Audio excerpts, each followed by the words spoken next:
Well, good evening and welcome tonight. As you're finding your seats, my name is Ben Dockery. I'm the Executive Director of the Lakelight Institute. And tonight, my privilege is to welcome you and to introduce our speaker, give you some updates on tonight. Those of you who are joining us online, we're thankful that you're here. Maybe you found this. There's a variety of ways you may have heard about this tonight, but if you're new to Lakelight, first, just thank you for coming. Thank you for being a part of one of the initiatives, one of the programs that we're offering. And you may have gone to the website and see there's articles and newsletters, and our first book came out, and we offer events and classes, and even doing some, for the second time, doing some study tours, immersive learning experiences, even about Lewis in Oxford this summer. I can tell you more about that at the end. But one of the things that we do, and this is the first time in 2024 we've had a chance to do this, is offer talks where we actually invite in experts in their field to come and to share with us what they have learned about a topic. And so I'll be introducing Dr. Jerry Root, who will be talking about C.S. Lewis, and specifically about Lewis and imagination here in just a moment. But the reason that we do what we do is that we know that there are lots and lots of questions that are going on in the world today. The modern world is filled with, in some ways, new questions that have never been asked in history. There's questions about AI and pharma and all sorts of things that tech and other things are forcing us to ask. Our kids are dealing with social media, ways that generations in the past have never done this. But we actually believe that one of the best ways to address these questions is to look for timeless wisdom for questions of modern life. Is not always to look forward, not always to look to today, but actually to look back. And that's what drives a lot of what we do. So we offer resources and learning opportunities in order to see what it is that the best of the Christian tradition, the best of the intellectual tradition, have offered the questions that are deeply human to why we exist, why we do what we do, what's causing us to live in the world the way we do, and how is it that God is pointing a way forward. And so tonight is an example of that. One thing I will say as well is, as just a commercial, I'll give details on this at the end, is this isn't the first thing and only thing we're doing with C.S. Lewis. We're also going to be offering a class starting next week. I know many of you I've seen are already signed up for that class, so thank you for that.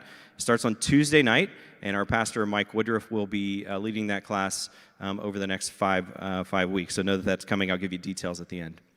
But let me, one other thing, as I introduce Dr. Root here, when you came in the lobby, you may have seen that there's a C.S. Lewis Institute table out there, and I cannot see KJ. KJ Johnson, are you here? He may still be out in the lobby, but KJ is the executive director there. He's waving his hand. Everybody say hello to KJ. Sorry for those of you online, you can't see this, but he's the director. He's the one who introduced us to Dr. Root. We said, this is the topic we want to do. This is what we want our people to be able to experience. Who should we look for? Who's the best in this area? And he said, Jerry Root. So we tried to get him to come August, September, or October of last year, and he was traveling out of the country, speaking on Lewis in places, every one of those. So we went back to KJ and said, who should we get for number 2? And he said, Jerry Root. You need to stay with him. So we moved our date and asked him to come in January, and so he is here with us. He's a graduate of Whittier College in Southern California, where he played football, went on to the graduate school at Biola, where he did work in theology, and then at Open University is where he did his PhD. He's written extensively journal articles and books, mainly surfacing in and out of the world of C.S. Lewis. Books that include titles that you may have heard of, or some of you have read, C.S. Lewis, The Problem of Evil, The Neglected Lewis, and one that is specifically important to tonight, The Surprising Imagination of C.S. Lewis, that he did with Mark Neal. He's lectured in over 80 universities now and in almost 20 countries about this topic. I could go on, but I'm going to get out of the way and let him talk to you. So please join me in welcoming Dr. Jerry Root.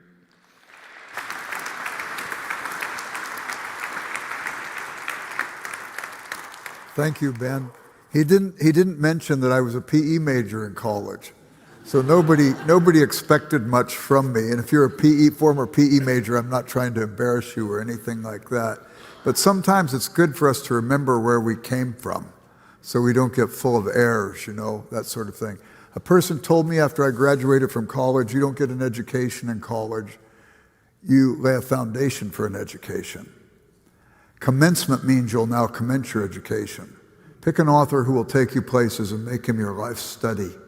I think he could have said pick a composer, pick a period of history, pick an artist, whatever. but I selected Lewis. I think I could have done worse. He opens more than wardrobe doors. Reading him is itself a liberal arts education, if you go read the books he's referring to also. So I have found great encouragement in my reading of Lewis. And I'm happy to share with you the kinds of things we've picked up after a lifetime of study. But I want to begin with a word of prayer, if I might. Father, I'm very aware that I am very limited, that I'm a pea brain. I'm aware too, Father, that these people came to hear something and they wanted something for their souls this evening. I'm furthermore aware of how ridiculous it is to think that one person can stand in front of a room full of people who have various challenges in their hearts. Some are experiencing great joys right now. Some are experiencing real sorrows. Some are experiencing conundrums and confusions. They don't know how to deal with them. How can one person in a room full of people like this ever connect with all these hearts? But one time your son took something like crumbs, 5 loaves and 2 fish, before 5,000 people who were hungry. And he took those crumbs and broke them and blessed them and distributed them, and everybody left satisfied. Would you take the crumbs that are offered and let your Holy Spirit break them and bless them and distribute them in such a way that every person here would sense that he or she got exactly what each one needed to hear this evening. And we would recognize that we have been in your presence if that happens. And we thank you in advance. In your name, amen. I was talking to somebody just before we started, and there was a letter that C.S. Lewis wrote to a little girl in America 3 weeks before he died. It's one of the last things he penned. She was only 11 years old. She's on the threshold of her earthly experience. He's on the threshold of eternity. What did he write to her? And he said this to her: if you continue to love Jesus, nothing much will go wrong with you, and I pray you may always do so. And my hope for you as a result of this evening is that you will have a more refreshed and more robust interest in wanting to know and love Jesus after our evening tonight. We're talking about C.S. Lewis and the imagination. The word imagination, if we were to define it, just simply means image making. Somebody might say, well, how does that fit with the second commandment? You shouldn't make any images. Well, the key is you can make images, but you can't make idols. And if you made an image that you then began to worship, something's wrong. And C.S. Lewis was very clear about this, that we make images, but the thing is, if you begin to worship it, God always kicks out the walls of temples we build for him because he wants to give us more of himself. He doesn't want us to get stuck in a rut. He doesn't want to make idols of present understandings. And so there's no problem with the imagination. As a matter of fact, God infuses with the Holy Spirit, the first people in the Bible ever filled with the Holy Spirit, Bezalel and Oholiab, who he gives the ability to make creative works of art for the tabernacle in the Old Testament. So image making is okay, but idolatry is not. So why is the imagination important? Well, I would suggest to you there's no growth in our understanding about anything without some use of the imagination. And the scientists will quickly tell us that. How does the scientific method begin? With a hypothesis, an imaginative thought about, well, let's explore this. What about this? And so on. And then when they find something through their investigation, what do? They cast what they've discovered with models. These are not the thing itself. They're imaginative depictions. And it was Thomas Kuhn in his book, The Structure of Scientific Revolutions, who said science is always emerging because new data is always coming in and the paradigms constantly have to be shifting. And imagination is involved in the sciences as well. Furthermore, I would suggest to you, you need the imagination because there's no last words about anything you think. If I said to you, this is a pen, that may be true. I may know enough about pens to have a sure word about that pen and a confident word I can say about it. But it has a length, it has a width, it has a molecular structure, it has a history. It comes from the iron stylus, it comes from the feathered quill pen, it comes from the fountain pen, the ballpoint pen. This happens to be a gel pen. It has a function. How it writes on paper, how it writes on cardboard, how it writes on paper smeared with butter, not very well. In other words, I could go on and on and on about this, and it's just a pen. I can have a sure word, but no last word. I can speak at it with confidence, and I hold that confidence with humility, because I'll probably never get to the bottom of what this is and all its function in history. Sure words, not last words. Sure words, confidence, no lack of humility in the process. And that means I'm always going to be using the imagination to stretch and grow into regions I don't yet understand. Furthermore, I'm going to need the imagination because I have the capacity to deceive myself. There's a term that was coined by Aristotle called akrasia or akrasia. It comes from the Greek word krasia, which means command. You put the alpha negation on it, and it means losing command of something. The word is actually co-opted by some of the New Testament writers in the New Testament as well in the Greek text. And what happens is if I do a bad thing, I'm at a risk.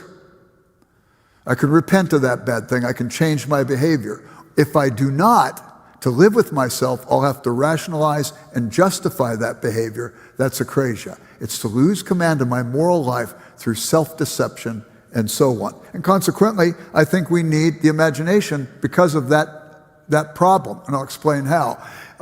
You've got Lewis, he wrote, continued disobedience to conscience makes conscience blind. Aristotle said vice is unconscious of itself, and the Apostle Paul said we suppress truth and are unrighteousness. How do you break through? Imagination helps us. George MacDonald, an author who influenced C.S. Lewis, once wrote, we do not have souls. We are souls.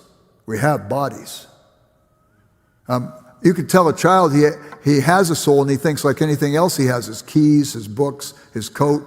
He could leave it someplace and he goes off. We think the child begins to think he goes to the grave and his soul goes off someplace else. No, MacDonald says tell the child he is a soul and he has a body. And when he dies, he goes to heaven and he leaves his body behind like clipped hair on a barbershop floor, for those of you that still go to barbershops. What makes up the soul? I think I could make a good defense for it. We could talk about that maybe later. But I would simply say to you, traditionally we say it has this immaterial part of what it is to be human, and it has a thinking part, the reason, it has a choosing part, the will, and it has a feeling part, the emotion. Hands down, reason is the weakest of these. Why do I say that, even coming from an academic environment? Because if I make a bad choice with my will, I will begin to rationalize that bad choice into moral blindness, as I've just said. If I am wounded emotionally, my reason doesn't kick in and say, Jerry, you need to grieve that and forgive the person who hurt you so you don't become embittered and it begins to cause your life to become corroded.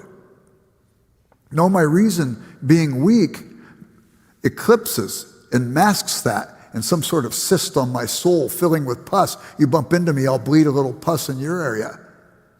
And so my reason, being weak, doesn't serve me well. I've got to be careful. And George MacDonald, and then C.S. Lewis after him, says, reason stands like dragon sentries in front of my heart, keeping truth often from getting through.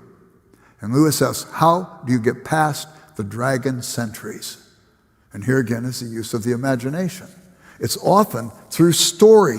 It's often through, you think of Nathan in the Bible. He's told to go tell David, David, your adultery and your murder to cover it up is not appropriate. What would you do? He's already killed one person to cover it, and now Nathan has to go deliver the message. How's he going to break through and get past the watchful dragons? He tells a story to David. And David hears tangentially the story, makes his judgment, and Nathan says, you're the man. You're the man. Jesus, he's talking to people who have eyes but cannot see, ears that cannot hear. What does he do? He starts telling parables, stories, to get past the watchful dragons. And furthermore, the value of the imagination, we have a tendency towards self-referentialism, and it keeps us from seeing things more broadly, seeing the world as big as it is, because we're in some ways, not because of moral brokenness, but just stuck in a rut, because we don't often see beyond our perspective. Some people talk about the Western perspective. You know, you'll see a picture of Jesus. Years ago, you used to see this, and he'd be blonde-haired, blue-eyed Jesus, you know. People say this is crazy. Why do Americans do this? Have you been to very many other countries? If you go down to Latin America, guess what? They paint Jesus and he looks like a Hispanic person. If you go to Asia, he looks like an Asian. We all have this tendency to see world from our perspective at the moment. Have you ever seen people complain about the fact that if we have an atlas, America's right in the middle of the atlas? Oh, those Americans are so self-referential and so on. But I was in Uganda one time, and here was a store, and there was an atlas, and Uganda was in the very middle. You go to Scandinavia. Scandinavia's in the very middle. We all do this. But because we do it, there's a tendency for us to be stuck in a rut. And we need to break out and see a wider world. John Godfrey Sachs, in his poem, Six Blind Men and the Elephant, he's got these six blind men. They've paddled around for a long time. They come upon an elephant. They've heard of elephants before. They've never encountered one. One grabs the leg and says, I got it. An elephant's like a tree trunk. Other one's up against the side and says, no, an elephant's like a wall. Another one has a tail and says, no, an elephant's like a rope. Another one has a tusk and says, it's wood-like and it's curved and it's got a point. It's like a curved spear. Another one has a hold of the trunk and says, no, you guys are all wrong. It's like a giant anaconda snake. Another one has the ear and says, no, it's like a fan. What do? They have to begin with the perspective of believing the other people aren't crazy. And one of them maybe yells out to his friend and says, grab my hand. Pull me into your experience. Help me to see what you see imaginatively. And you say, wow, it's like a wall too. Come feel what I felt. Look, it's like a tree trunk too. Now these two, beginning to trust more, go around the elephant and say, wow, this is a complex thing. And a willingness to listen to another and the employment of the imagination helps us get the bigger picture. That's the point. It was Basil Mitchell who once said, whatsoever credit or authority we give to any proposition more than it receives from the principles and proofs it supports itself on is owing to our inclination that way. How do we break out of these ruts that we sometimes dig for ourselves? Imagination helps. It was Charles Williams, one of the Inklings, who was a very close friend of C.S. Lewis's. Not one mind in 1,000 can be trusted to state accurately what its opponent says, much less what he thinks. This is amazing, I think.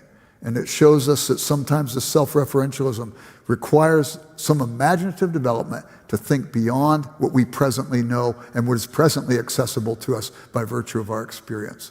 C.S. Lewis said, in coming to understand anything, we must reject the facts as they are for us in favor of the facts as they are. If we neglect that, we could stand on a railroad track and actually think that the track narrows as it moves further away from us. We need to break out of that. Now, how might Lewis help us then in cultivating the life of the imagination? He said of himself, the imaginative man in me is older, more continuously operative, and in that sense more basic than either the religious writer or the critic. It was he who made me first attempt, with little success, to be a poet. It was he who, in response to the poetry of others, made me a critic, and in defense of that response, sometimes a critical controversialist. It was he who, after my conversion, led me to embody my religious beliefs in symbolical or mythopoeic forms, ranging from screw tape to a kind of theologized science fiction. And it was, of course, he who brought me in the last few years to write the series of Narnian stories for children. Lewis was a citizen of the world of the imagination. In my 54 years of studying his writing, I've found 31 different ways he expresses the imagination. Some of them are negative, some of them are positive. But those, we can talk about that maybe later in the Q&A time, because it's complex, but I did a book, The Surprising Imagination of C.S. Lewis, and it's very insightful and very helpful to see what he says about it. So now I want to take one area of the imagination and see if in the little bit of time we have left, if I could develop it somewhat for you. Lewis was a gifted and practiced in his use of the imagination. He was a skilled logician, but both Evelyn Underhill and Oxford University philosopher Austin Farah said his real skill was in depiction. If you've read the Mere Christianity, you've seen him set forth some philosophical or theological point, and then what does he do? He gives a little image, he gives a little illustration, and all of a sudden you meet what he's saying with your mind, but you also meet it with your heart as you engage through that illustration. And this capacity of his imaginative skill was on display in his works of poetry, in his works of science fiction, satires, novels, but fantasy. And lacking the time to fully develop his imaginative skill across the wide range of his writing, I'd like to invest the rest of our time to focus on one area of his imaginative abilities, and that would be, again, his fantasy. He wrote often about his intention in this. There's one book called This and Other Worlds. It's fascinating, lots of essays. You could see what he thinks. But he was best of friends with J.R.R. Tolkien. Tolkien gave a lecture at St. Andrews University on fairy stories right after the publication of The Hobbit. It hadn't been published. Lewis liked it. Their friend Charles Williams died. Lewis does a work called Essays Presented to Charles Williams, and he said to Tolkien, publish this in this book. And Lewis says about that essay, it's the best thing he had read on fantasy. And many of the ideas depicted by Tolkien are also written about by Lewis, but I'm going to use Tolkien to help us get through this because it will be strung together in an inferentially coherent and understandable way. He basically says there are 6 features of the fairy story that this kind of writing embellishes for us or reveals to us. C.S. Lewis wrote, the man who writes a love sonnet not only loves the sonnet, but he not only loves the beloved, but also loves the sonnet. He picks a literary form that helps him to say what he wants to say. He wrote an essay, sometimes fairy stories say best what needs to be said. You pick the form like an artist might pick the frame of a painting. So consequently, here are the 6 areas. Number 1 is embellishment. Embellishment. How many of you remember when you were in elementary school, your teacher telling a story about stone soup? Stone soup. Maybe it was bone soup or nail soup. Do you remember the story? Soldiers are coming back from the wars. People knew that they had to billet the soldiers. It was part of their taxes. They didn't want to do that. It was disruptive to them. And this kid comes to the marketplace and he says, there's soldiers coming up the road, and all the people pack up, go into their houses, close the shutters, and the soldiers arrive there and they've been to a situation like this before. And what do? Boy, George, I am so hungry I could eat a horse. Do you remember last night when you made us that stone soup? And the villagers are, stone soup, what's that? If we had that, we won't have to plant, we won't have to harvest, we won't have to do all that work. What's stone soup? And so they get a big bucket cauldron, they get water from the little river that's running outside the village, and they get a fire going and the water's starting to boil, and George pulls out a velvet pouch and he drops a stone in the cauldron, and he goes, oh, I can taste it now. And one of the soldiers said, yeah, but last night it was so good when it had carrots in it. One of the townspeople, so curious now, pops open the shutters and says, I've got carrots! Runs down, they cut up the carrots and put it in. And then he's looking in the pot too. And another one says, it was so good last night when it had onions. I've got onions! Another one says, it was really good with ox meat. I've got ox meat! Pretty soon the whole town are coming down and contributing to the cauldron. And all of a sudden, the people start getting excited, and they bring out the lanterns across the town square, and the little town band comes out, and they start playing. They set up picnic tables, and all of a sudden, it's no longer stone soup, it's stone stew. And they all eat, and then they fight over each other, who gets to take the person into their house that night, and they have such a great time together. And Tolkien says that's what the story is like. One generation embellishes to the next generation and embellishes through new imaginative development. It's important.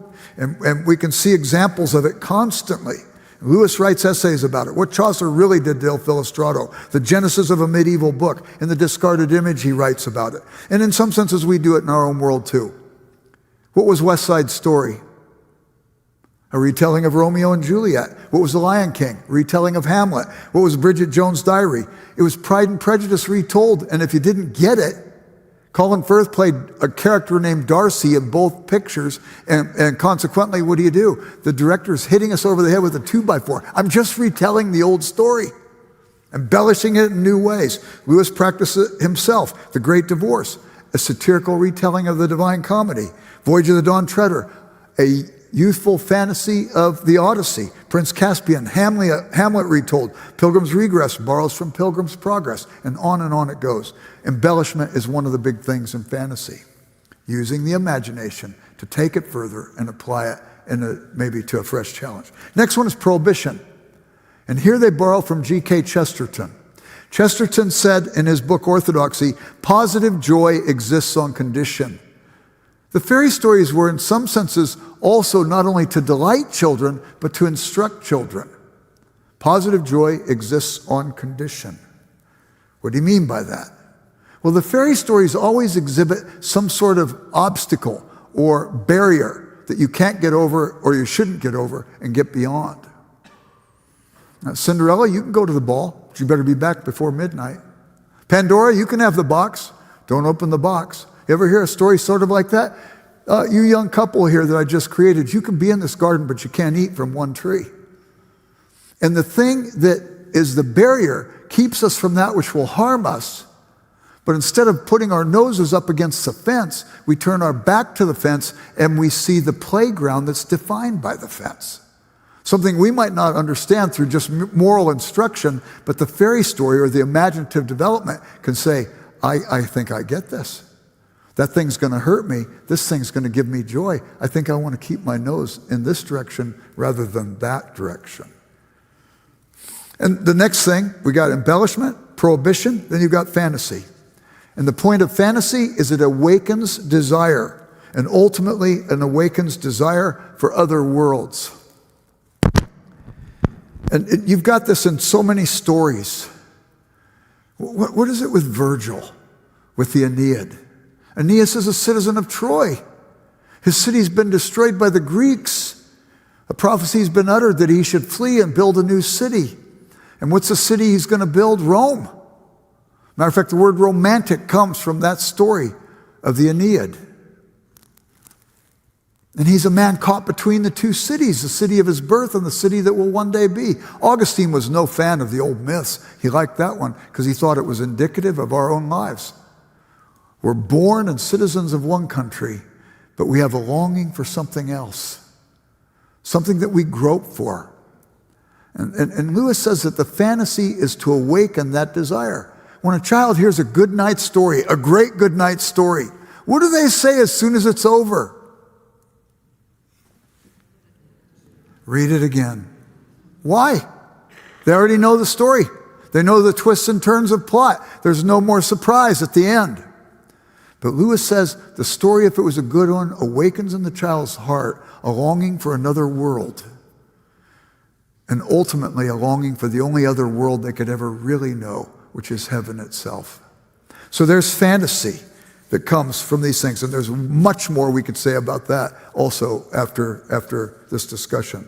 We could develop that much further. The next one is recovery. So we've got embellishment, prohibition, and we've got fantasy and recovery. Recovery is to regain a clear view of something, to see things as they are, not as we would have them be. We've all heard the phrase, familiarity breeds contempt. We have these things about us that maybe one day in our life they awakened wonder and awe in us. But now they're so familiar, we don't pay any attention to them. Remember how it was when it was Christmas? You'd open the presents under the tree. My parents were cool about this. They would always let us go to bed that night with one present. Isn't that great? So you're playing with the present all that Christmas day into the night. You wake up in the morning and you happen to notice that your brother's got presents too. And all of a sudden we break the 10th commandment because we start coveting for our siblings' presents. And after about 3 or 4 days, we're not even playing with the present that we got anymore. Familiarity breeds contempt. And we can do that in our relationships too. I've performed over 900 weddings in my life. I've never seen a couple at the altar that weren't making eyes at each other. And yet sometimes you can go to a restaurant. Back when you used to be able to smoke in restaurants, you'd often see the guy sitting there at the window with a newspaper up, like the wall of Jericho. And his wife sitting on the other side, smoking a cigarette, looking out the window. And you go, wow, there was a day when they were making eyes at each other. What happened? Familiarity breeds contempt. Recovery in the stories awakens us again to be revived in our sense of awe and wonder of the people we meet, the places we go, and so on. I'll give you an example of this. In George MacDonald's original version of The Princess and the Goblin, the original, if you buy a copy now, you're not going to get this. Somebody in 1927 at the Lippincott publication edited out all the Christian elements of this book. It was tragic. But here's the way MacDonald first told it. Come to the Wade Center at Wheaton College. We have all this material there. You could go research it yourself. But nevertheless, it begins with the author telling the story, and he's interrupted. Author: there once was a princess who, oh, but Mr. Author, why do you always write about princesses? Well, because every little girl is a princess. Oh, you'll make them vain if you tell them that. Not if they understand what I mean. Well, then what do you mean by a princess? What do you mean by a princess? Well, I mean the daughter of a king. Very well then. Every little girl is a princess and is always at risk of forgetting her rank and acting as if she had grown up out of the mud. That is why little girls need stories about princesses told to them. Isn't that great? My word. So anyway, this is the idea of recovery. And I think this is huge in Lewis, and it's huge in Tolkien, and it's huge in our whole understanding of imaginative development. I want to say a couple of other things. Lewis says, in coming to understand anything, again, we must reject the facts as they are for us in favor of the facts as they are. We want to begin to see things as they are, not as we must have them be. Matter of fact, ask yourself, why do you have to have it be like that? The next area of fantasy is escape. And Lewis is very descriptive about this. He says it's not the escape of the deserter. It's not the person who's going to books to try and escape the problems in this life. It's the escape instead of the prisoner, not the deserter. It is the exercising of the longing to break out of the dungeon of self-referentialism and self-centeredness, to break out of the dungeon of materialism, whose value of survival of the fittest prevents us from living purposeful lives beyond mere self-interest, so that we can begin to see and offer in service our lives for others. Charles Williams, Lewis's friend, wrote about the high courtesy of heaven. And what did he say of the high courtesy of heaven? It's modeled in Jesus' death on the cross, where he says, I offer my life for you. My life for you. And escape helps us to break out of those things. I've got an elegant thing that Lewis wrote about it, but just out of economizing time, we can maybe talk about that after the presentation in the Q&A time. The last area is consolation. Consolation. It is one of the descriptive characteristics of the use of imagination and fantasy is that it gives the reader hope. What are the last lines of a good fairy story? And they all lived happily ever after. It has hope. Tolkien coined the term eucatastrophe. We're going to have our bumps and bruises in this fallen world. We might cause bumps and bruises for others. But a real understanding not only of the fairy story, but understanding a world made by a God who sovereignly reigns over that world and is ultimately bringing all things around to his ultimate purpose. It ends in the catastrophe that comes about to a good end. Eucatastrophe. Hope. It's not mere wishful thinking. It's not mere wishful thinking. It is rooted in the fundamental reality that God is God and his purposes will prevail. I was sharing with a group of us at dinner before that I went through a real difficult PhD process. I don't know of anybody who goes through a PhD process that doesn't have a story or two to tell. And I remember when I finally defended my dissertation, I didn't feel real good about it for probably 2 years. You know, it was tough. And I was with 3 friends, and we were in London, and we were book hunting. And the first friend, as we went into this one bookstore, says, do you have any books by C.S. Lewis? Well, he's asking for them, so I can't ask for them. The other guy said, well, do you have any books by Tolkien? He asked for it, so I can't ask for it. So by default, I said, do you have any books by George MacDonald? It was the right thing to ask, because the guy said, actually, I have a book here by George MacDonald that he signed, and he wrote in it a poem that's never been published. And this is right after my coming off this difficult PhD process. I said, I'd like to see the book. And here was the poem. Go not forth to call thy sorrow from the dim fields of tomorrow. Let her roam there all unheeded. She will come when she is needed. But when she draws nigh thy door, she will find God there before. That's the eucatastrophe. It's not denying that there's bumps and bruises, but it has the hopeful eye. And the child who is steeped in the development of the imagination and fantasy, and the adult as well, it engenders in us a sense of hope and consolation.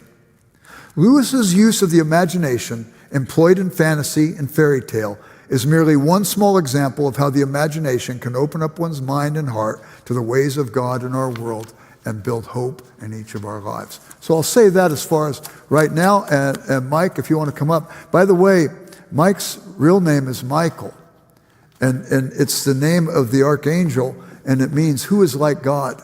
So any of you who ever call him Michael, expect the answer, nobody. So let's give a hand to Dr. Lee.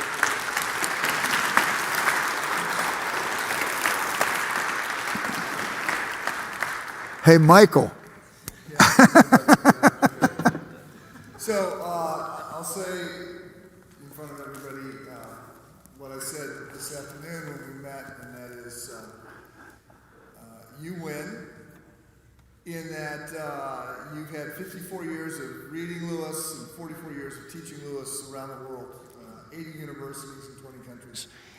And that just strikes me as a huge privilege and an opportunity, and you know, to read and to reflect and to think. And there's days when I think I go to meetings. That's my job. I go to staff meetings, and I go to prayer meetings, and I go to elder meetings, and I go to planning meetings, and I go to budget meetings. You get to read C.S. Lewis, so I'll just, you know, okay, you win. My mother was always shocked by it, though. She died a few years back, and I lost half my reading audience when she passed away. but she would always look at these books and say, what happened? He didn't even know how to spell. Right, well. So I don't take myself too seriously. Well, thank you for what you've done. So I want to just start by saying, could Lewis imagine this? So it's a cold night in December in Chicago. He's been dead for 60 years. I think I heard him say that he thought he would die out pretty quickly and nobody would be paying attention to him shortly after he died. And yet it seems as though his fame grows. Would he imagine this? No, he wouldn't have imagined this. He told Walter Hooper, who was his kind of private secretary the last few months, maybe month and a half or so, before he died, but then became his executor, his literary executor. He told Walter Hooper, I imagine that my books will all be out of print within 3 years. So Hooper started gathering up essays that Lewis had written in journals that would have drifted into obscurity. And he got them together and he put them under common cover, and he'd go to a publisher and he would say, I'll give you this new Lewis book to publish, because Lewis's popularity was still fairly strong at the time of his death. I'll give you this new Lewis book to publish if you bring out 2 books that have gone out of print. And Walter Hooper was the one who made sure he was in print. And then as more and more people did scholarly work on Lewis, they started talking about him, and it spread like wildfire. Yeah. Well, I'm teaching this class. It starts in a week, and I taught a class. The last class I taught on Lewis was 25 years ago.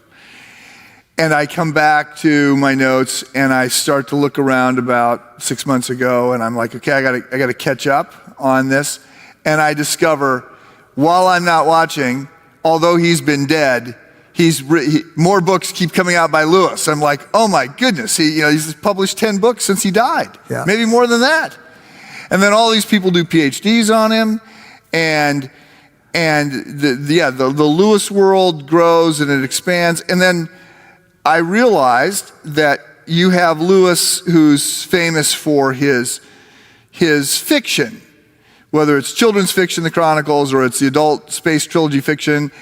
And then you've got, or Screwtape or A Great Divorce. And then you've got Lewis, who's famous for Christian theology, nonfiction theology. And then you've got Lewis, who's famous, really, I mean, I just didn't understand how distinguished he was as an academic in literary criticism and medieval studies and philosophy. And then now the big surprise is everybody's fascinated with his life.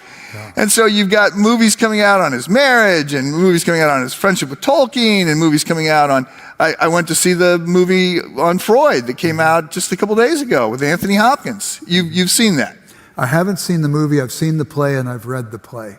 Okay. But I didn't see the Hopkins thing yet. Well, Hopkins, who of course, ironically, played Lewis before, he's now playing Freud in this one, so he's been on both sides of that debate. It's a little dialogue dense, but it's, but again, it's just sort of like, okay, Lewis is fascinating to people because of his life, in addition to all these other things. He wouldn't have imagined that. No, there was a professor at Harvard. He was the dean of the School of Psychiatry. His name was Armin Nicolai. He was a believer.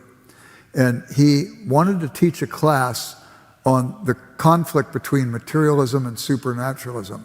And he felt the greatest exponent of materialism of the 20th century was Freud, and the greatest exponent of supernaturalism was Lewis. So he taught a class called Freud and C.S. Lewis. And he would interview the students to go in, and he always kept it so that there were a third Christian, a third materialist, and a third people who didn't know what they were. He didn't tip his hand as to what he was. I knew students who took the class. I knew Nicolai even. And that film comes out of that. They know Freud. He committed suicide. I don't know if you knew that. But 2 weeks before he committed suicide, he had his last counseling appointment, and it was with an Oxford Dom, but they didn't know who it was. Right. So the playwright says, what if we take Nicolai's concepts and we bring them out and we put these two in play with each other? Interestingly enough, did you guys read The Lion, the Witch, and the Wardrobe? And you know how the children are billeted through different places? They leave London during the bombing and they're put up. Lewis took in people. He was a professor who took in children. One of the children was a woman named Jill Fluitt.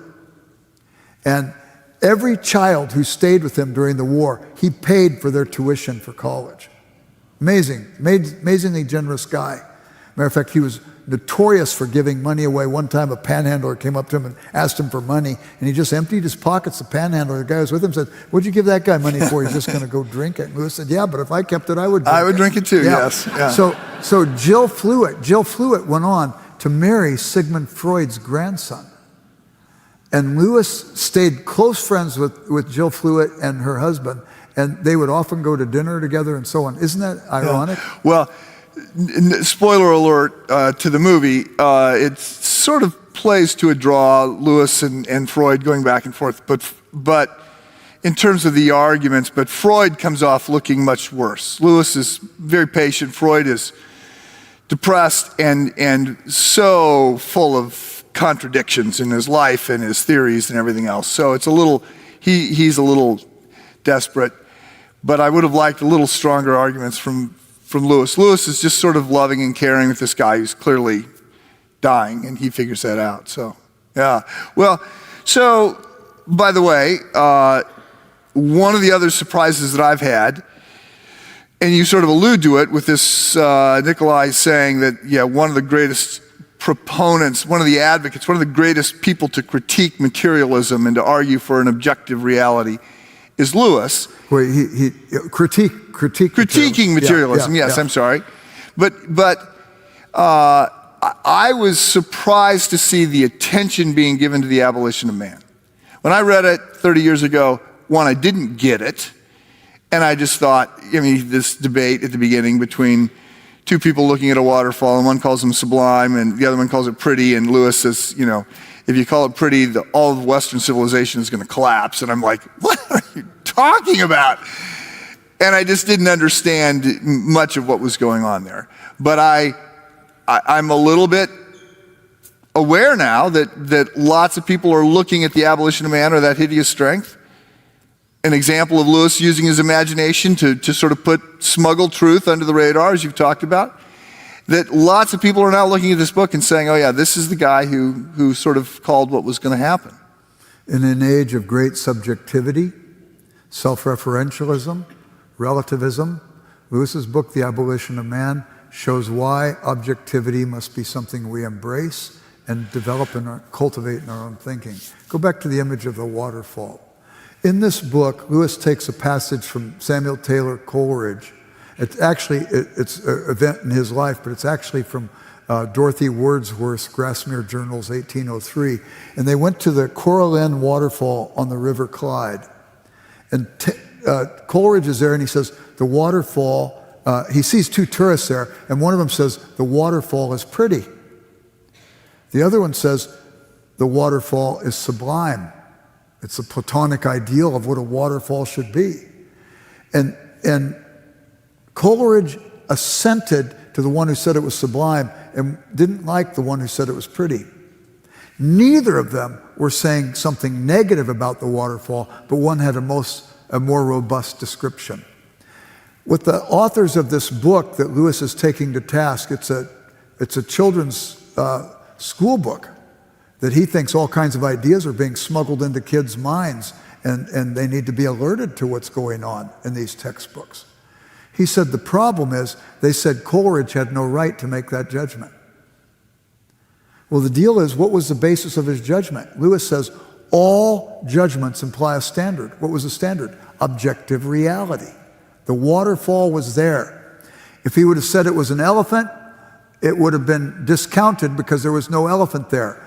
That which is implied by a true statement needs reality to support the claim. And in areas of thought, it's a definition that we set forth, and we begin to think inferentially from that definition. So they said the objective reality doesn't matter. They severed the opinion from...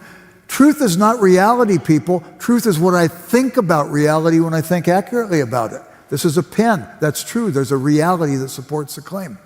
So the problem is, Gaius and Titius are still making judgments, the authors of this green book. Gaius and Titius are making judgments about what Coleridge said, but they've denied the very basis for making judgments at all. So the judgment's utterly self-referential. And if I can get power, it becomes tyrannical and controlling. Lewis, you used the word today when we were talking about that. He was so prescient, so foreknowing. He's writing this in the early 40s, and he's writing in a book he wrote imaginatively about that hideous strength. You read those two books together and you say, he's describing what we're living right now. It's very interesting. So that's why people are interested in it, because Lewis is giving them definition and helping them put in words what they're feeling and thinking right now. Is that fair? That's very fair, and it's, yes. And I guess, to take it one step further. So Lewis writes, 80 years ago, he writes this book. It's lectures, and then he turns it into a book, and then that, again, the Abolition of Man is 3 lectures that he turns into a book, and then That Hideous Strength is a novel. He sort of turns it into a story to sort of play out this idea of moving away from objective truth into a subjective world. Right. So, what would Lewis say today? I mean, if Lewis were here, would he like the world? Would he be a curmudgeon? Would he be, I told you so? Would he be, I mean, so much has changed in the last 80 years. He writes these science fiction novels, and so he's got this imagination, your topic, and yet it's turned out in some ways in very broken ways. So what do you think he would be saying if he was talking? Well, a lot of times when people say, what do you think Lewis would say if he showed up today? And what you end up getting is somebody using Lewis as a ventriloquist uses his dummy and saying their ideas through Lewis. But I do think, though, that we could go to some of the things he did right that are relevant today, like these books you've just been talking about. And I think he would probably echo that. And I think imaginatively, he would probably develop further applications of it so we'd see its relevance in today, especially when we've been blinded by the things that are so up close to our perspective. He would help us see wider. That's what I think he would do. But because he's already written about it, I think we could say he would probably repeat the same things. Lewis was a classicist. Lewis was deeply influenced by classical thinking, deeply influenced by theology.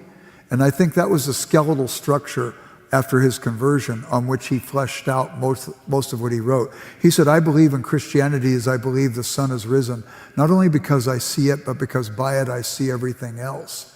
So I think that whatever he would do, he would bring that same skeletal structure to the challenges of our day and maybe flesh it out in some of the unique ways that it would need to be fleshed out by today's circumstances. Is that fair? You're the expert. I'm very willing to learn and defer. Let me pivot a little bit and say, from the work that you've been doing on imagination, and reading about Lewis's life and conversion recently, I'm struck by the fact that I think of Lewis, and in my interaction with Lewis, you said at some point, which I would agree, he gives vocabulary to my soul. He sort of comes along and it's like, oh my goodness, yes, this is what I'm thinking. He's helped make it clear. He's used his imagination in his fiction to create these brilliant characters that you get to sort of follow, whether it's the Aslan or the White Witch or Reepicheep or whoever it is. But he also just tells stories or illustrations that you go, oh, now I get it, and very helpful. But to my way of thinking, very reasoned, very rational, very linear, very logical. So his apologetic, he's always sort of pointing out things like you want to say this, but once he explains it, you can't say that. You can only say these things, and he makes it very clear. So I was drawn to Lewis initially because of the apologetic framework and the very reasoned. I look back on Lewis and I go, there's not as much scripture here as I would have thought. I mean, he's channeling it, he's writing from it, but he only writes, I think, on the Psalms. I don't see him write other stuff, but maybe I'm wrong. No, but it's also, he seems to have been won to faith by arguments other than the ones that he's giving to me that I'm so excited about. Does that make sense? Not quite, but Okay. he's won to faith by two things. One is he has these longings, and he's haunted by the longings. And his life was a quest to find the object of the longings. His favorite fairy story was The Golden Key by George MacDonald, where this boy named Mossy is told if he finds a rainbow and he digs at the base of the rainbow, he'll find a golden key. And he finds one and he says, but what's it to? What's the lock that fits the golden key? And it sets him on a quest. And Lewis liked that because he knew the longing of having the golden key and looking for the objects. That's one side of the equation. The other side was that he was a very reasonable and rational guy. And he was steeped in Greek and Latin philosophy and so on. And he had a mind that was very, very good. He's a great logician. And consequently, he wanted to understand things that fit. And how do you bring these two things? He wrote in one of his books, the first object in life, or the first question in life, is how do you fit the stone in the shell? And the image comes from the Prelude by Wordsworth, where a Bedouin shepherd has a stone in one hand that represented reason, and a shell in the other hand that represented the longings of the heart. How do you fit them together? Lewis says that's the first problem in life, but it's a problem since the fall. The fall estranged us from God, it estranged us from one another, and it estranged us even from ourselves. Soul and body, mind and heart, and so on. So Lewis was in the quest to find that, and he starts reasoning his way back by looking at his atheism, seeing it was incompatible with how life really is. and he saw the incongruities. It was unreasonable. He saw the materialism that supported his atheism, and he saw it was unreasonable. He went through the morass of agnosticism. He finally gets to the issue of if there's a theological answer, what religion is there? And he worked his way deliberately through it. It's all documented in his Surprised by Joy. And you can see the steps, very reasonable. But it was also prompted by the longing and the desire to find the object. Yes, I guess what has got I go back to the famous interaction he has with Tolkien, where Tolkien says, the reason you're drawn to the Norse stories, the reason you're drawn to these myths is because they're true, and Christianity is the true myth, and that doesn't resonate with me. I get it looking at it from the other side, but it's not like, okay, I'm gonna become a Christian because of that. Let me see if I can give you an answer to that. Okay. Is it okay? Oh, please. The Greek word mythos simply means story. And he's saying, you like these stories when you read them. Even in the old myths, they have dying gods, gods who come down, descend, and die, and so on. And he says, you like it when you read it in the myths. How come you don't like it at the one place where it reports to be true? Lewis would eventually write an essay called The Myth That Became Fact. And he, just a few weeks before Tolkien and he had that long conversation that caused Lewis to say Tolkien was the human cause of his conversion, he was reasoning about these things. When he finally got to the end of his rope, he thought, I don't think I could know God personally any more than Hamlet could know Shakespeare. But after his discussion about the true myth, he came up with this conclusion. If Hamlet could ever know Shakespeare, write himself into the story. It couldn't depend upon Hamlet breaking out, but Shakespeare could have written himself into the story, and he says, I think that's what happened. And right after that, he becomes a Christian. And he actually believed that the myths were to the pagan societies what the Old Testament was to the Jews, tutors to lead them to Christ. And this is another interesting thing. When our kids were young, we let them watch movies only on the weekends. They didn't watch television during the week, during school year. And one Saturday we were watching with them the Jungle Book, Rudyard Kipling's Jungle Book, the Disney version. And at the end, where Baloo throws himself in harm's way and saves Mowgli from the tiger Shere Khan, it looks like he died.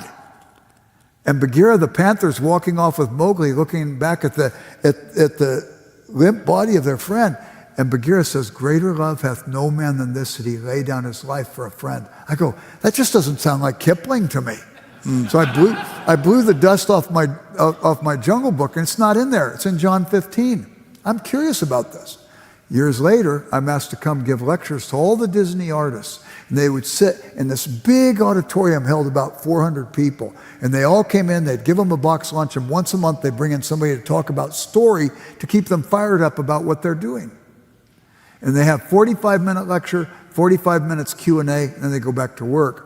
And they told me, we know Lewis and Tolkien were Christians. If you have to mention it, given their vision of story, that's okay, but this isn't a place to proselytize. I don't have to proselytize. If I can get them interested in those authors will continue to speak long after I'm gone.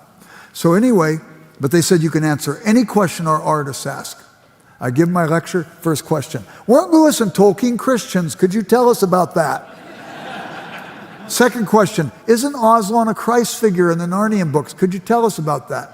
Does Tolkien have any Christ figures, like when Gandalf the Grey gives up his life to save his fellowship from the Balrog and then comes back as Gandalf the White? Sounds like death and resurrection to me. Is that a Christian image, or are there others? Every question was on that line.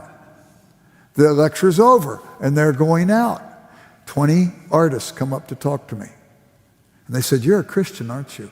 And I noticed they were the ones that had been asking me the questions. I said, are you Christians? They said, we are. That's why we were asking you the questions. They were trying to witness to their friends. And I said, I have a question for you. How did greater love than this that no man hath than he laid down his life for his friends get into the Jungle Book? They said, oh, we've been smuggling stuff in for years. But they said, but other people have been smuggling other stuff in.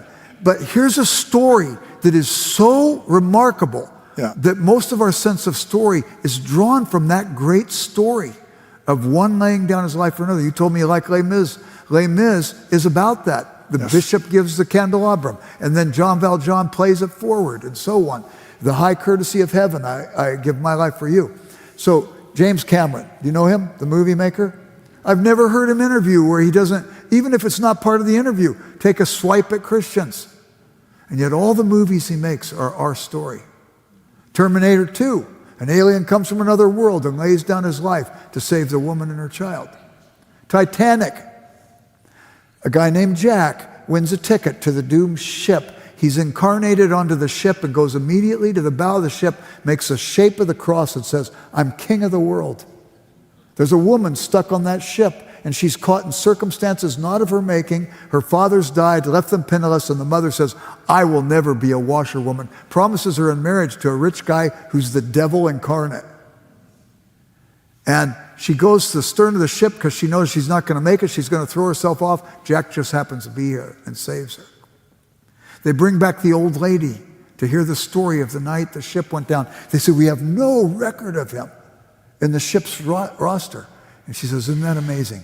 But he saved me in every way. Does that sound vaguely familiar to you, that story? And then what's the next movie he makes? Avatar. A guy takes on the flesh of the people in that world and saves those people, enfleshed in their world. What does avatar mean in Sanskrit? Incarnation. Here's a guy who doesn't like Christians, but he's fascinated with our story. Either he knows it's always a story that works and people pay to come see it, or else he doesn't like Christians, but he's fascinated by our story and he's maybe in process. Pray for him. But there's the story. And Lewis was caught in that. He loved the story before he understood the gospel, but eventually he understands. So let me just ask then, are you, because a lot of the imagery is, I would argue, is lost on most people. Their imaginations have not been cultivated, not been developed, not been disciplined, whatever. What would you say to people who are not aware of the stories that are animating their world or their TV or their books or whatever? Is there a way that, you said you didn't have your kids watching TV. You're making a statement about something there. So would Lewis look at this world and say, our imagination is better or our imagination is less developed? And how would he want our imaginations developed? Again, I don't like to put words in Lewis's mouth, but I think if he looked at the world that we're living in, he would think it was less developed because we let other people do our imagining for us. You see kids walking around with their little video things and whatnot, and they're watching these, and they're not given an opportunity to really have books read to them out loud. And I still see, my grandkids, man, they love to sit and listen to stories when they're told. So we're in some senses cheating them because it's easier for us to hand them a video thing and let them watch something. But so I think that there is loss. But here's the thing too. Lewis said in his literary critical judgments, never judge a book till you've at least read it. I remember all kinds of people during the Harry Potter thing. I had a guy call me up and he says, Jerry, I know you like Lewis and stuff. You got to help us get Harry Potter out of the schools. We're trying to get Harry Potter out of the schools. And maybe you could help me. And I said, well, I don't know if I can. I haven't read them. My wife read them. My kids read them. They all loved them. Maybe I can help you, but let me ask you this. What did you think when you read them? He said, well, I didn't read them. And I said, yeah, I can help you. Get out of that controversy. You haven't read the books. You don't belong there. If there's a controversy, make sure you're informed about it before you start spewing and talking about it and so on. But Lewis says, read a book before you judge the book. But then when you read it, is there a place where you found yourself getting particularly moved by that book or that movie? And if there is, go back and revisit that and ask yourself imaginatively, what was it about that scene? And take and embellish the scene. I'll give you an example. I was on an airplane one time. I'm a high T on the Myers-Briggs. I live in my head. And I'm in a family of 5 feelers. You know, they're just always beating on me, you know. So I'm on this airplane and I watch this movie. It's hard to recommend a movie you saw on an airplane because you don't know how much they might have sanitized it. I'm watching this movie and there came this scene towards the end of the movie and I burst into tears. Just sobbing. And it's so unlike me and I'm going, what was it about that scene? So I went back after the movie was over and imaginatively said, what was depicted there? The movie I have in mind is The Notebook. Everybody laughs when I say that because it's a chick flick. I want you to know I'm secure enough in my masculinity that I can watch a chick flick. So anyway, it's a movie where there's this old man who goes to a memory care unit to talk to this old woman, read a story to her, and she's standoffish, and the orderly says, okay, he comes and reads every day. And the impression made is this old man in his retirement goes to the memory care unit and reads stories to old people. And the whole time is present time, James Garner reading to this old woman, Gina Rollins, this story, and flashback the time of the story. And it's about a boy and a girl in a town near Charleston, South Carolina. Boy played by Ryan Gosling, his first big movie, and Rachel McAdams, her first big movie. And everything counts against any relationship ever working between these two. He's from the town, she's not. She's come there for the summer, to summer with her family. Obviously, they're of wealth that they could do that. He's from a poor family. Her family's all together, very pretentious, but all together.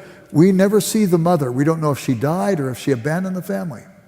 He's bright, he's got a high school diploma, and he likes reading the poetry of Walt Whitman. She's got the best education her parents could buy. So many things counting against any relationship developing between these two. But it does.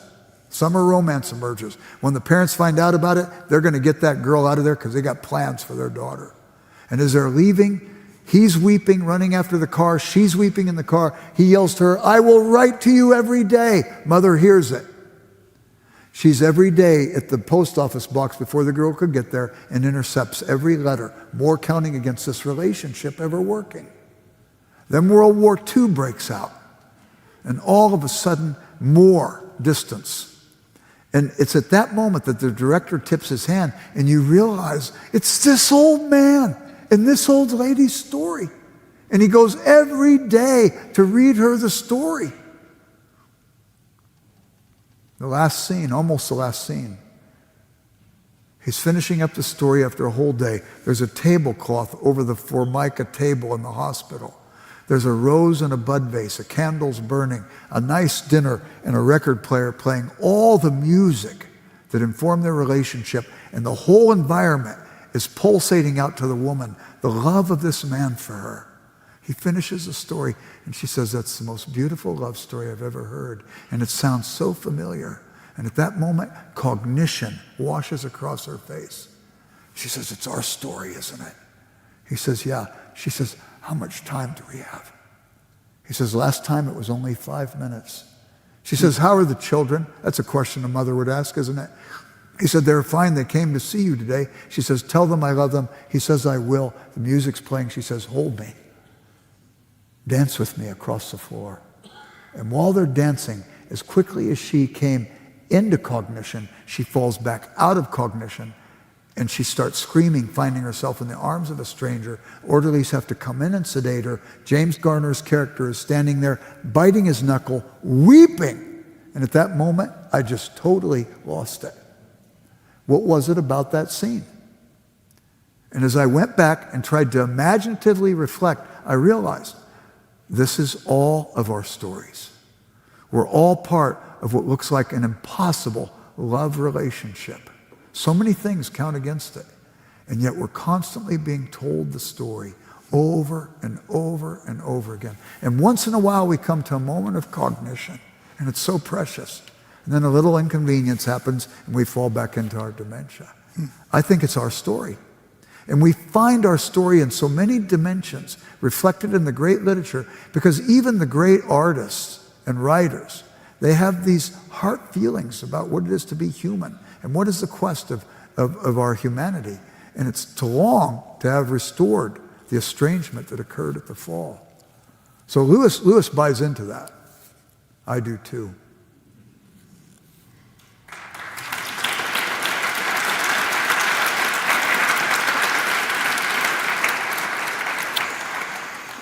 So we have just a few minutes left. I'm going to ask my final 5 questions, and the rapid 5 questions. So these are brief answers to the extent that You think I could give a brief brief answers. answer? Yeah. No, I don't, but whatever. What, if anything, keeps you up at night? One thing, I will not go to bed until I've prayed. And I have a long list of people I pray for. I pray for at least an hour every day. And I will not abandon those people. And not just family, but friends and acquaintances of friends. People have asked me for requests. I write them down, and I pray through that list. And that's what keeps me up at night. And I feel maybe it's my highest calling in life, to care for those people and pray for them. And I always end my prayers. Then finally, when I get to bed and I lay my head on my bed, on my pillow, the last prayer I try to pray, unless I fall asleep real quick and don't get it in, the last prayer I pray is I say this: "Oh, Jesus, I love you. I'm not good at it, but I am so grateful you make it so easy for me to do because of your great love for me. I love you, Lord." And that's how I end my day. Thank you. I don't like my other questions after that powerful answer. If you have questions when this is over, I will stay here till the last person goes. I'm happy to answer any questions you might have afterwards. I'm eager to serve. Thank you. I have a few more questions. Okay. They're a little bit less profound than that, but you might have a profound answer. What are you reading right now? Right now I'm rereading. I always read my Bible. I read through it once or twice a year. I've read it 56 times, and I've read my New Testament another 45 times besides that. And my Greek Bible I've read twice. I'm on my third read of the Greek Bible. I'm no Greek scholar, but I can get by if I have a lexicon close by my elbow, and I get better every year at it. So I read that always. That's central. But I'm rereading Lewis's literary critical essays. So selected literary essays and his studies of medieval and Renaissance literature. I've read them many times before, but I like reading them. I'm also reading David Brooks's new book, the one on it's like How to Know a Person. Huh? How to Know a Person? How to Know a Person. I started that, yeah. And I know him. He's a friend, actually. Okay. But his writing, when he wrote, he came to faith while he was writing, not the second mountain, but the one just before it, Road to Character. He came to faith. If you read the chapter on Augustine, he came to faith while he was writing that. And I think I asked Jesus in my heart all over again after I read that chapter. But I like his writing. So 25 years ago, I was reading in his column in the New York Times, and he said Tim Russert had Al Sharpton and Jerry Falwell on Meet the Press or whatever the program was, and he wanted to talk to him about the church. And he said, shame on Tim Russert, who cares what Al Sharpton or Tim or Jerry Falwell think about the church. If you want to talk to the Protestant Pope, his name is John Stott. Mm-hmm. And then he said, I've read everything Stott has written. Yeah. I mean, Stott has written 50 books. Yeah. And I'm like, are you kidding me? So I called a friend who's the president of John Stott Ministries, and I said, are you reading this Brooks column? I mean, he says he's read everything by John Stott. And he goes, yeah. He said John Stott, Uncle John, as we got to call him, Uncle John reached out to David Brooks years ago and has been writing to him. And they've developed a friendship. And he said he's not going to talk about it. He goes, but pray for David Brooks. He's clearly on a pilgrimage. So for the next 25 years, I was watching this, yes, because his books would show more and more enlightenment into spiritual truth. Yeah, he's on my daily prayer list. His wife was a student of mine at Wheaton, and he came to Wheaton and gave a lecture and told that John Stott story. And I waited afterwards, this was in 2008, and I said, you talk about these people you know in D.C. Everybody had left, so just him and me. And I said, you talk about these people in D.C. you know who are people of faith. Has any of them ever tried to buttonhole you? And he said, you mean convert me? And I said, yeah. He said, only one. I said, who was it?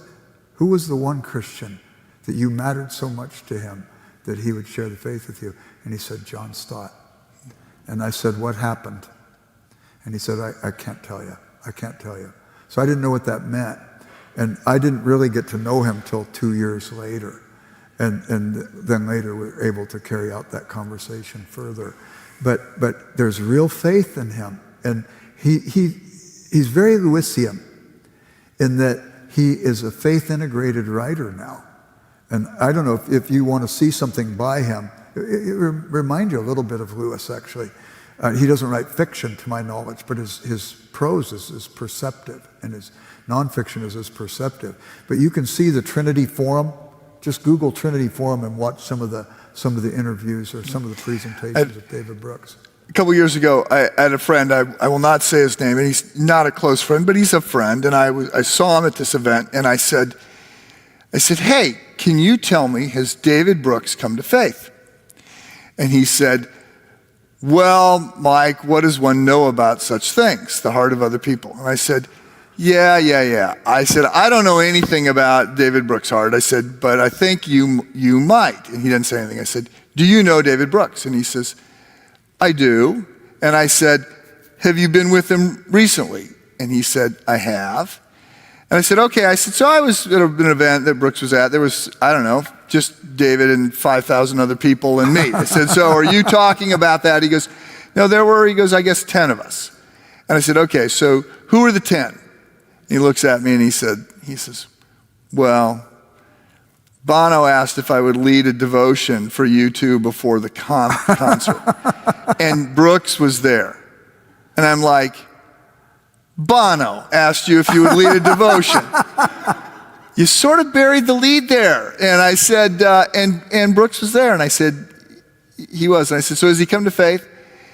And he doesn't want to talk, which is why Bono would invite him and why I'm not giving his name, because he would be mad if I ratted him out that way. But he said, I heard Brooks on a TV program, and he said that he's been reading this Jewish mystic, and he's been reading C.S. Lewis, and that he has a faith. But I go, he's very nondescript, and he said, when somebody pressed him on it, he said, the grass is too new, I don't want anybody to walk on it. And my friend said, that's Tim Keller's language. Yeah. And I said, oh, okay. So I took it at that Brooks had made a decision for Christ. And he was with Keller fairly regularly. They met with some degree of regularity. But that's the point, though. You don't want... Do you remember when I said these were going to be the short questions? Well, but you don't want to divulge confidences of another person. The things I told you about David Brooks, I know things, but I won't talk about them. But the things I do talk about publicly are things he said publicly, and I think that's important. So Brooks's book, some of Lewis's scholarly literature, in addition to the Bible, and not in addition to the Bible. The others are in addition. Okay, yeah, they're the addition. Yes, good call. Is there a book or a podcast or something that you're recommending right now, a movie, a play, anything that you, more than other things you have been recommending? You know what, I don't listen to podcasts. It's just because I'm technically challenged. I'm not good at that stuff. I don't think Lewis would have listened to podcasts either. I don't think Lewis would have listened to podcasts. He might have, I don't know. He listened to discussions with his friends and stuff. So maybe he would have, I don't know. It seems like he would be more sitting down with friends, at the Eagle and Child or something else, as opposed to... The nature of the academic life is you almost have to have a degree of technological savvy. I'm borderline dyslexic, and I only recently learned that the no switch on my computer meant on. Oh. So I don't know what Lewis would have done. We walked right into that one. Yeah. Okay. Final question. What are you working on now? So you had a book come out not too long ago on Lewis and the Imagination, and then you wrote another book since then.